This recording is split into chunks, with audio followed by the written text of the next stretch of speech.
ప్రతిఘటన టీవీకి స్వాగతం. క్షణక్షణం మీకోసం. తెలంగాణ రాష్ట్రంలోని అంగన్వాడీ కేంద్రాల్లో ఖాళీల భర్తీకి ప్రభుత్వం సన్నాహాలు చేస్తుంది. అంగన్వాడీ కేంద్రాల్లో ఖాళీగా ఉన్న 9,000 అంగన్వాడీ టీచర్లు, హెల్పర్ల పోస్టుల భర్తీకి శ్రీకారం చుట్టాలని భావిస్తున్నారు.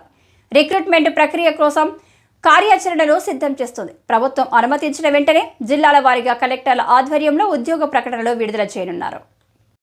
గతంలో అంగన్వాడీ టీచర్ల పోస్టులకు కనీసం 10వ తరగతి ఉత్తీర్ణత సాధించాలనే నిబంధన ఉండేది. తాజా మార్గదర్శకాల ప్రకారం ఉపాధ్యాయులతో పాటు హెల్పర్లుగా నియమితులైన వారు కనీసం ఇంటర్ ఉత్తీర్ణులై ఉండాలి. అదేవిధంగా వయో పరిమితి 18 నుండి 35 సంవత్సరాలు, 65 సంవత్సరాలు దాటిన తర్వాత వారి సేవలను పొందకూడదు. విద్యార్హత మార్కులు, స్థానికత, ఇంటర్వ్యూ మొదలైన వాటి ఆధారంగా అభ్యర్థులను ఎంపిక చేస్తారు.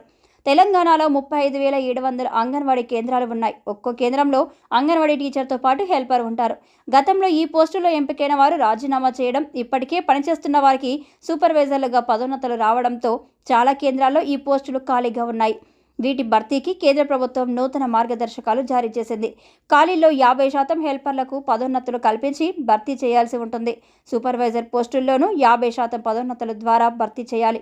ఇందుకు 5 ఏళ్ల సర్వీసు పూర్తి చేసుకున్న టీచర్లను నిబంధనలకు అనుగుణంగా నియమించాలి.